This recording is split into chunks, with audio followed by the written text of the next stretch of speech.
जय श्री कृष्णा दोस्तों, राधे राधे। मैं अरुण सेमवाल और स्वागत करता हूं आपको अपने यूट्यूब चैनल अरुण शिक्षा अकेडमी में। दोस्तों, आज हम प्रतियोगी परीक्षाओं के लिए कुछ महत्वपूर्ण समास और समास विग्रह के कुछ उदाहरण लेकर आए हैं जो अमूमन हर परीक्षा में पूछे जाते हैं। क्योंकि समास एक हिंदी व्याकरण का एक ऐसा पार्ट है जो लगभग सभी प्रतियोगी परीक्षाओं में पूछे जाते हैं और इन्हीं से संबंधित कुछ महत्वपूर्ण कड़ी होती है जो हम समझ नहीं पाते। तो आइए आज कुछ उदाहरणों को हम आपको बताएंगे जो आपकी सक्सेस का एक माध्यम बन सकते हैं। इन उदाहरणों को याद कीजिए और समास और समास विग्रह क्या होता है, कौन सा समास इसमें होगा, यह भी आपको बताया जाएगा। तो इनको आप रट लीजिए। इससे पहले अगर आप हमारे चैनल पर नए हैं तो प्लीज़ चैनल को लाइक शेयर एंड सब्सक्राइब जरूर करें ताकि समय समय पर हम आपको ऐसे वीडियो देते रहेंगे। चलिए वीडियो स्टार्ट करते हैं। सबसे पहले है कैलाशपति। कैलाशपति जो समास है इसका होगा कैलाश का पति है जो। इसमें बहुब्रीहि समास आ गया और बहुब्रीहि समास का मतलब होता है कि जिसका तीसरा पद प्रधान होता है। प्रथम द्वितीय पद नहीं बल्कि तीसरा पद। और प्रथम पद इसमें हो गया कैलाश और द्वितीय पद हो गया इसमें पति, यानी कैलाश पति। कैलाश यानी जो हिमालय पर्वत है और पति मतलब स्वामी। तो कैलाशपति का स्वामी, कैलाश का स्वामी कौन हो गया? शिव जी आ गए। अर्थात इसमें तीसरा पद प्रधान हो गया। बहुब्रीहि समास इसमें कहा जाता है। ठीक है, आपको याद रखना है कि जिसका तीसरा पद तीसरा अर्थ निकल रहा हो समझो वो बहुब्रीहि समास है। ठीक है, दूसरे की बात करें, दानवीर। दानवीर समास है अर्थात इसका विग्रह जो होगा दान में वीर। अब इसको देखना है हमने कि दान में वीर है जो, जहां ऐसा आ जाता है कि दान में वीर है जो, कहने का मतलब है कि किसी पुरुष के बारे में कहा जा रहा है। और जहां पुरुष की बात आती है वहां तत्पुरुष समास हो जाता है, अर्थात यहां पर तत्पुरुष समास होगा। अगर उसकी बात करें संस्कृत समास, संस्कृत के अनुसार, तो इसमें क्या होगा? दान में वीर है जो। अधिकरण समास इसमें आए, सप्तमी तत्पुरुष इसमें आ जाएगा। तो इसमें सप्तमी तत्पुरुष नहीं पूछा हुआ है बल्कि इसमें तत्पुरुष समास। और तत्पुरुष समास की क्या परिभाषा है? जिसका उत्तर पद प्रधान होता है। ठीक है, इसमें दान और वीर, वीर जो है वो प्रधान है, मुख्य है, और जिसका उत्तर पद प्रधान होता है उसमें तत्पुरुष समास आता है। ठीक है, दूसरा इसमें घनश्याम। घन, घन को कहा गया बादल। बादल के समान काला है जो। घन मतलब बादल, श्याम मतलब काला। बादल के समान काला है जो, वो कौन है? वो कृष्ण आ गया। अर्थात इसमें बहुब्रीहि समास हो रहा है। इसमें भी तीसरा पद जो है इसमें प्रधान आ रहा। ठीक है, जैसे माने इसी की जगह पर कह दिया जाए पीताम्बर। पीला है वस्त्र धारण किया हुआ जिसका, उसका नाम आ गया पीताम्बर। जैसे विष्णु भगवान का नाम आता है पीताम्बर भी उनको कहा जाता है। अर्थात तीसरा पद निकल रहा है और जहां तीसरा पद निकलता है उसको बहुब्रीहि समास कहा जाता है। ठीक है, बस चुटकियों में याद कीजिए आप इसको। हथकड़ी, हाथ की कड़ी। ठीक है, आपको क्या रखना, समास विग्रह करने के लिए विशेष आपको क्या करना है कि जैसे इसमें बताया गया हथकड़ी, इतना आपको ध्यान रखना है कि इसमें दो पद होते हैं। हर समास में दो पद होते हैं, पूर्व पद और उत्तर पद। ठीक है, जैसे इसमें आ गया यथा संभव, इसमें भी ये पूर्व पद यथा है और उत्तर पद संभव है। दानवीर में दान पूर्व पद हो गया और वीर उत्तर पद हो गया। तो हथकड़ी में पूर्व पद हाथ आ गया और कड़ी यानी हाथ में कड़ी। जब आपको ऐसा पहचाना आ जाएगी तो आप इसका विग्रह जरूर, विग्रह आसानी से कर पाओगे। जब आप विग्रह कर पाओगे तब आप उसका समास भी पता कर लोगे कि कौन सा समास होगा। ठीक है, हाथ की कड़ी है जो, इसमें भी तत्पुरुष समास आ गया है। जिसने हाथ में कड़ी पहनी हुई है, तत्पुरुष समास हथकड़ी में। ठीक है, आगे है समास यथा संभव। जितना संभव हो, यथा मतलब जितना या जैसा या जिस, जितना संभव हो। और इसमें आएगा आपका अव्ययभाव समास। अव्ययभाव समास की परिभाषा होता है जिसका पूर्व पद अव्यय शब्द होता है। पूर्व पद अव्यय शब्द होता है वो अव्ययभाव समास कहलाता है। अव्यय शब्द में कौन आते? यथा, तथा, अत्र, कुत्र, तत्र। ठीक है जी, अव्यय शब्द आते हैं, ये पूर्व पद में हो यानी शब्द से पहले लगे हो तो समझो वो क्या आ गए, अव्ययभाव समास आ गए। आपको पहचाना है, ट्रिक से पहचाना है। आप अगर ये पहचान लोगे कि कौन सा समास की क्या पहचान है, ठीक है। जैसे हमने कहा कि बहुब्रीहि समास आया था ऊपर, तो उसमें जिसका तीसरा अर्थ निकल रहा हो बहुब्रीहि समास हो गया। तत्पुरुष का मतलब, ठीक है, जिसका उत्तर पद प्रधान होता है, और अव्ययभाव का मतलब जिसका पूर्व पद जो है वो अव्यय शब्द होता है, ठीक है। आगे भी समास आएंगे, उसके बारे में बताएंगे। पथ भ्रष्ट है, पथ का मतलब रास्ता, भ्रष्ट रास्ता से भटक जाना, यानी पथ से भ्रष्ट यानी रास्ता से भटक जाना, इसका विग्रह होगा। इसमें आएगा द्वंद्व समास, सॉरी इसमें आएगा तत्पुरुष समास, इसमें आएगा, ठीक है ना। तत्पुरुष समास क्या है, रास्ते से जो भ्रष्ट, रास्ते से जो हट गया, जो का मतलब वो पुरुष है या किसी जीव के बारे में कहा जा रहा है, जो रास्ते से हट गया है, तत्पुरुष समास इसमें होगा, ठीक है। आगे है धूप छांव, ये आगे बहुत इंपॉर्टेंट समास इसको माना जाता है, धूप और छांव। इसमें द्वंद्व समास होगा, और द्वंद्व समास की पहचान है जिसमें पूर्व पद और उत्तर पद दोनों प्रधान होते हैं, वो द्वंद्व समास कहलाते हैं। और इसकी दूसरी दो तीन पहचान है इसकी। एक क्या है, जिसमें पूर्व पद और उत्तर पद प्रधान होते हैं, क्योंकि इसमें धूप और छांव, धूप भी इतनी इंपॉर्टेंट है और छांव भी उतनी इंपॉर्टेंट है, इसलिए दोनों पद जो है प्रधान हो गए, इसलिए मुखिया कह गया। दूसरी पहचान इसकी क्या होगी कि जिसमें योजक चिन्ह लगा हुआ, योजक चिन्ह का मतलब हल्का हल्का सा बीच में डैश लगा हुआ, इसको योजक चिन्ह कहा जाता है। योजक का मतलब दो शब्दों को जोड़ना, ठीक है। जिसमें बीच में योजक चिन्ह लगा हो दो शब्दों के बीच में, समझो वो द्वंद्व समास है। तीसरी पहचान है जो विलोम शब्द हो, ठीक है, विलोम से, जैसे भाई बहन, रात दिन, माता और पिता, धूप और छांव, जो विलोम शब्द जहां आ जाता है वो भी द्वंद्व समास कहलाता है, ठीक है। तीन पहचान बताई, क्या बताई, एक तो उत्तर पद और पूर्व पद दोनों प्रधान हो, दूसरी पहचान है जिसमें योजक चिन्ह लगा हो, तीसरी पहचान है जिसमें जो विलोम शब्द हो, वो समझो द्वंद्व समास है। और सामान्यतः क्या है, संस्कृत में चा का प्रयोग होता है माताच पिताच, और हिंदी में और का प्रयोग होता है माता और पिता। ये द्वंद्व समास की पहचान है, ठीक है। तो अब आपको पहचानना होगा, आपको याद हो गया होगा कि द्वंद्व समास किसे कहते हैं, ठीक है। बस याद करना, आपको रटना है और समझना है इसको। जैसे इसमें जल और थल आ गया, यहाँ भी योजक चिन्ह लगा हुआ, पहली पहचान ये है, और इसका दोनों पद प्रधान हो गए, जल और थल, ठीक है। जल का मतलब पानी और थल का मतलब धरती, जल और थल, ठीक है। इसमें भी द्वंद्व समास हो गया, आपको ट्रिक के अनुसार इसको पहचाना है। अब जैसे इस यहां आ गया बीचों बीच, बीचों बीच, बीचों बीच में कौन सा समास आ गया, बीच में ही, इसमें भी अव्ययभाव समास आ गया। अब आप बताएंगे कि इसमें अव्ययभाव कैसे हो गया। बीचों बीच, बीच जो है ये अव्यय शब्द हो गया, ठीक है, इसलिए ये अव्ययभाव समास कहलाता है। उत्तर पद जिसका प्रधान है और पूर्व पद जिसका अव्यय शब्द है, ठीक है। आगे है गिरिधर। अब यहां पे भी आप बता सकते हैं, गिरि का मतलब होता है पर्वत, धर का मतलब होता है धारण करने वाले, पर्वत को धारण करने वाले यानी श्री कृष्ण का नाम है। आप समझ गए होंगे, जिसका तीसरा अर्थ निकला वहां बहुब्रीहि समास हो गया, अर्थात इसमें बहुब्रीहि समास आएगा, ठीक है। आगे है हस्तलिखित, यहां पर भी आ गया, हस्त का मतलब हाथ, लिखित मतलब लिखा हुआ, हाथ से लिखी हुई, यानी तत्पुरुष आ गया, हाथ से लिखी हुई है ये पुस्तक, हाथ से लिखी हुई है जो कल खत, यानी लिखने वाला कोई पुरुष है, अर्थात इसमें तत्पुरुष समास आ गया। जहां पुरुष की प्रधानता होती है, जहां उत्तर पद प्रधान होता है, तत्पुरुष समास आ गया, ठीक है ना। अन्न और जल, योजक चिन्ह जहां आए समझो द्वंद्व समास, इसको समझ लेना, ठीक है। आज ज्यादा इसमें डीप में जाने की आवश्यकता नहीं, योजक चिन्ह द्वंद्व समास, ठीक है। आजन्म, आ मतलब आजीवन, जन्म, जन्म से रहने तक, जन्म तक यानी आजीवन, यानी मृत्यु पर्यंत तक उसके साथ रहने तक, ये भी अव्यय समास आ जाएगा, क्योंकि आ जो है पूर्व पद इसका अव्यय शब्द हो गया, अव्ययभाव समास कहलाएगा।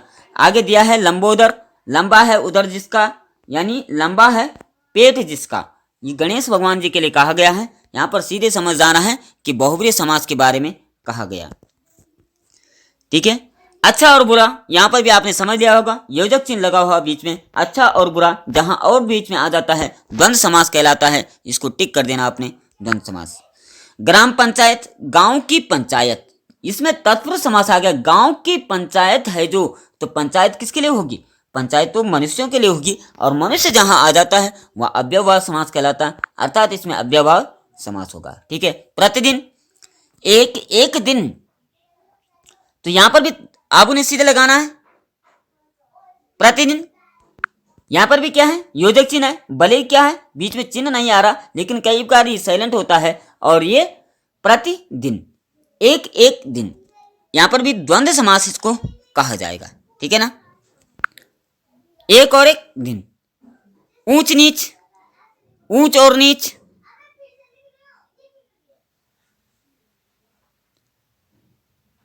ऊंच और नीच, ये भी द्वंद्व समास आ गया। ठीक है। और चतुर्भुज, चार भुजाओं, चतुर का मतलब हो गया चार, भुजाएं हैं जिसकी, और कई बार क्या है कि जिसका पूर्व पद संख्यावाची होता है उसको द्विगु समास भी कहते हैं। तो यहां पर द्विगु समास नहीं होगा, चार भुजाएं हैं जिसकी, अर्थात वो विष्णु को कहा गया है। जहां तीसरा अर्थ निकल रहा हो और पूर्व पद संख्यावाची हो तो उसको द्विगु न कह करके उसको बहुब्री कहा जाता है। ठीक है। क्योंकि द्विगु समास की परिभाषा है कि जिसका पूर्व पद संख्यावाची होता है। अब आप यहाँ मत समझ लेना कि चतुर्भुज यानी चार भुजाएं हैं तो इसमें द्विगु समास होगा, ये गलत हो जाएगा। क्योंकि जिसका तीसरा अर्थ निकल रहा हो, चाहे उसका पूर्व पद संख्यावाची हो, वो बहुव्रीहि समास ही कहलाएगा, अर्थात इसमें बहुव्रीहि समास हो गया। ठीक है। जेब घड़ी, जेब की घड़ी, और घड़ी किसकी होगी? घड़ी पुरुष की होगी या महिला की होगी। ठीक है। जहां महिला पुरुष की बात आती है उसमें क्या आता है? तत्पुरुष समास आ जाएगा। ठीक है ना। बात करें लाभ और हानि, योजक चिन्ह बीच में आ रहा है, अर्थात इसमें आप समझ गए होंगे द्वंद्व समास इसमें होगा। दशानन, दस है आनन यानी 10 है मुख जिसके, रावण की बात कर रहे हैं, संख्यावाची नहीं होगा, द्विगु समास नहीं होगा, क्योंकि दशानन रावण का नाम है, और जहां तीसरा पद प्रधान होता है बहुव्रीहि समास कहलाता है। ठीक है। यथारुचि, यथारुचि आप समझ गए होंगे, अव्यय शब्द पूर्व पद है, जहां पूर्व पद अव्यय शब्द होता है अव्ययभाव समास कहलाएगा। ठीक है। गजानन, गजानन गज मतलब हाथी के समान, आनन मतलब मुख है जिसका, यानी गणेश भगवान का नाम कहा है, अर्थात बहुव्रीहि समास इसमें हो जाएगा। ठीक है ना। फूल पत्ती, योजक चिन्ह लगा हुआ, फूल पत्ती योजक चिन्ह लगा हुआ है, और जहां आ जाता है योजक चिन्ह जहां आता है द्वंद्व समास कहलाएगा। अष्टभुज, अष्ट का मतलब आठ, भुज मतलब भुजाओं वाले, आठ भुजाओं वाली कौन है? माता का नाम कहा गया, माँ दुर्गा का अष्ट भुजाएं होती है, अर्थात जहां तीसरा पद प्रधान हो रहा है बहुव्रीहि समास वहां पर हो जाएगा। आपने आंख मूंद करके इसको टिक कर देना है। ठीक है। आमरण, आमरण मरण तक, आमरण का मतलब है मृत्यु पर्यंत तक, तो इसमें आप समझ गए होंगे पूर्व पद आ और मरण शब्द आ गया। ठीक है। पूर्व पद अव्यय शब्द है और उत्तर पद प्रधान हो गया, अर्थात अव्ययभाव समास इसमें कहलाएगा। ठीक है। सवाल जवाब आपने समझ लिया होगा, योजक चिन्ह है, सवाल और जवाब, अर्थात अव्यय द्वंद्व समास इसमें होगा। ठीक है। गांव, गांव, गांव गांव में। ठीक है। यहाँ पर सॉरी, यहाँ पे मिस प्रिंट हो गया, अर्थात गांव गांव में भी, यहाँ भी क्या आ जाएगा? अब द्वंद्व समास आ जाएगा। ठीक है ना। गांव और गांव में द्वंद्व समास इसमें आ जाएगा। ठीक है। पशु पक्षी, यहाँ भी द्वंद्व समास आ जाएगा। ठीक है। राजभाषा, राज यानी राज्य की, भाषा है जो, तत्पुरुष समास, जहां है जो की बात आती है, यानी वो पुरुषों के लिए है या महिला के लिए है, किसी व्यक्ति के लिए है, जहां व्यक्ति विशेष होता है तत्पुरुष समास कहलाएगा। ठीक है। यथाशक्ति, यथा पूर्व पद अव्यय शब्द है, अर्थात यहाँ पर अव्ययभाव समास आ जाएगा। ठीक है। घरवास, घर में वास है जिसका, तत्पुरुष समास आ जाएगा। ठीक है। नवरत्न, नौ, अब यहाँ पर आप देखेंगे नया समास मिल गया यहाँ पर, नवरत्न, नौ रत्नों का समूह। अब यहाँ पर जो होगा वो द्विगु समास होगा। क्यों होगा? क्योंकि द्विगु समास की परिभाषा है जिसका पूर्व पद संख्यावाची होता है, उत्तर पद प्रधान होता है, द्विगु समास कहलाता है।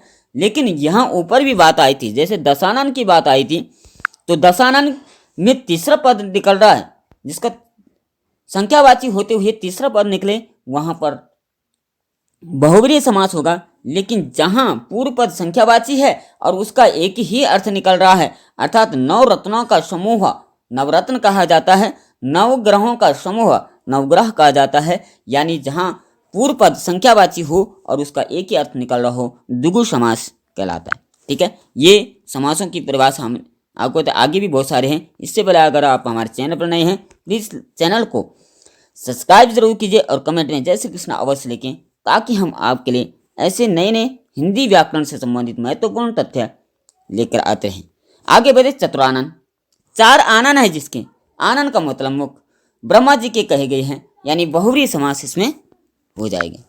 ठीक है, जल थल, जल और थल द्वंद्व समास इसमें हो जाएगा। बीचों बीच, बीच में ही। ठीक है, अव्यय भाव समास आ जाएगा। ठीक है, हस्तलिखित, हाथ से लिखा हुआ तत्पुरुष समास, किसी पुरुष ने लिखा है। देशभक्ति, देश के लिए भक्ति, ये भी तत्पुरुष समास है। नील गाय, नीले रंग की गाय, अब यहां पर अलग समास आ गया। ठीक है, अलग बाद में हम पूरे समासों की चर्चा करेंगे।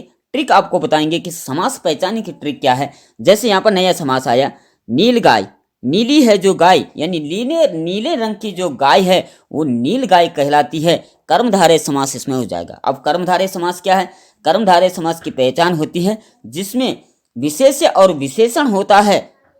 विशेष्य और विशेषण होता है, तो इसमें विशेष्य क्या है? गाय, और विशेषण क्या है? नीले रंग। जहां विशेष विशेषण होता है एक साथ, वो कर्मधारय समास कहलाएगा। ठीक है ना, कर्मधारय समास इसमें हो जाएगा। आगे बात करें वेद पुराण, योजक चिन्ह आ गया, यानी वेद और पुराण तत्पुरुष द्वंद्व समास इसमें हो जाएगा। आगे है पंचतत्व। ठीक है, 5 तत्वों का समूह, जो 5 तत्वों का समूह, पंच तत्व आ गया, तो ये क्या आ गया? ये द्विगु समास आ गया, क्योंकि 5 इसमें संख्यावाची आ गया पूर्व पद। ठीक है ना, इसका तीसरा पद नहीं निकला, इसलिए द्विगु समास ही होगा। वेद पुराण, वेद, अच्छा ये हमने कर लिया। अंशुमाली, अंशु है माला जिसकी, यानी सूर्य की कहा गया है। ठीक है, बहुव्रीहि समास आ जाएगा। अकाल पीड़ित, अकाल से पीड़ित है जो, वो जो की बात जहां आती है वो तत्पुरुष समास कहलाता है। चक्र पाणी, चक्र है पाणी मतलब हाथ में जिसके, श्री कृष्ण का नाम आ गया, बहुव्रीहि समास इसमें हो जाएगा। देहलता, देह रूपी लता है जो, ठीक है, देहलता यानी जिस, देह मतलब शरीर और लता यानी टहनी के समान जिसका शरीर है। यहां पर विशेष से भी आ गया और विशेषण भी आ गया, यानी कर्मधारय समास इसमें हो जाएगा। त्रिभुवन, तीनों भुवनों का समूह है जो, द्विगु समास आ गया। 3 की बात यहां पर कर दी है। ठीक है, बात करें यश प्राप्त, यश को प्राप्त अर्थात तत्पुरुष समास इसमें हो जाएगा। ठीक है, चौपाई, 4 पदों का समूह है जो, वो द्विगु समास हो जाएगा। ठीक है, 4 की बात की है। भयातुर, भय से आतुर है जो, वो जो की बात की है, तत्पुरुष समास इसमें हो जाएगा। रातों रात, रात ही रात में अर्थात अव्यय भाव समास इसमें आ जाए, क्योंकि उत्तर पद इसका प्रधान हो गया, पूर्व पद इसका अव्यय शब्द हो गया। ठीक है ना, बात करें अगर देशभक्ति, देश के लिए भक्ति है जो, वो पुरुष के अंदर होगी या स्त्री के अंदर होगी, तत्पुरुष समास कह जाएगा। त्रिलोचन, 3 लोचन है जिसके, लोचन का मतलब होता है आंखें, 3 आंखें हैं जो त्रिनेत्रधारी शिव जी का आता है, बहुव्रीहि समास इसमें हो जाएगा। राजा रंक, योजक चिन्ह इसमें आ रहा है, द्वंद्व समास इसमें हो जाएगा। भला बुरा, द्वंद्व समास इसमें हो जाएगा, योजक चिन्ह आ रहा है। प्रतिदिन, प्रति जो है अव्यय शब्द है, वो भी अव्यय भाव समास इसमें आ जाएगा। ठीक है ना, घुड़दौड़, घोड़ों की दौड़, घोड़ों की दौड़ कर रहा है जो, वह पुरुष हो जाएगा, यानी तत्पुरुष समास हो जाएगा। और मुरलीधर, मुरली यानी बांसुरी जिसने धारण कर रखी है, वो श्री कृष्ण ने कर रखे, बहुव्रीहि समास इसमें हो जाएगा। सेना नायक, सेना का नायक है जो, तत्पुरुष समास इसमें हो जाएगा।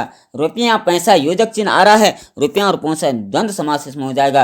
राजकुमार, राजा का कुमार है जो, वो तत्पुरुष समास आ जाएगा, क्योंकि राजा का पुत्र की बात हो रही है, तत्पुरुष समास उत्तर पद प्रधान हो गया। ठीक है, यथासंभव, यथा यानी अव्यय शब्द की बात की है, अर्थात अव्यय भाव समास इसमें हो जाएगा। ठीक है ना, बात करें त्रिभुज, 3 भुजाओं का समूह, अर्थात इसमें पूर्व पद 3 है और भुजाओं की बात की है, द्विगु समास इसमें आ जाएगा। राजपुत्री, राजा की पुत्री है जो, तत्पुरुष समास की बात की है। ठीक है ना। तो ये कुल मिलाकर के हमने ये संपूर्ण निचोड़ आपको दिया है समास का, और यही में से आपको प्रतियोगी परीक्षाओं में अमूमन पूछे जाते हैं। इनको आप रट लीजिए, याद कर लीजिए, समझ लीजिए। और आपको हम ट्रिक बता रहे हैं। समास की बात की थी हमने सभी समासों के उदाहरण की बात की है। समास का मतलब होता है दो पदों को जोड़ना, और इसमें समास और समास से विग्रह होता है। समास का मतलब जोड़ना, विग्रह का मतलब अलग करना। 6 प्रकार के समास बताए थे: अव्ययभाव, तत्पुरुष, द्वंद्व, द्विगु, कर्मधारय, बहुव्रीहि। ठीक है ना। तत्पुरुष समास की बात की थी जिसका उत्तर पद प्रधान होता है। अव्ययभाव समास की बात की थी जिसका पूर्व पद जो है उस अव्यय शब्द होता है। कर्मधारय समास की बात की थी जिसका पूर्व पद विशेष और विशेषण होता है। और द्विगु समास की बात की थी जिसका पूर्व पद जो है संख्यावाची होता है। और द्वंद्व समास की बात की थी जिसके दोनों पद प्रधान होते हैं, योजक चिन्ह जिनमें आता है, और का प्रयोग जहां होता है, या विलोम शब्द जो होते हैं वो द्वंद्व समास कहलाते हैं। और बहुव्रीहि समास की बात की थी जिसका तीसरा अर्थ निकल रहा हो, पूर्व पद उत्तर पद प्रधान न होकर के तीसरा पद प्रधान हो, वो बहुव्रीहि समास कहलाता है। तो ये संपूर्ण जानकारी हमने समास से संबंधित दी। आशा है आपको वीडियो पसंद आई होगी। वीडियो पसंद आए कमेंट में जय श्री कृष्णा अवश्य लिखें। आज के लिए इतना ही। राधे राधे।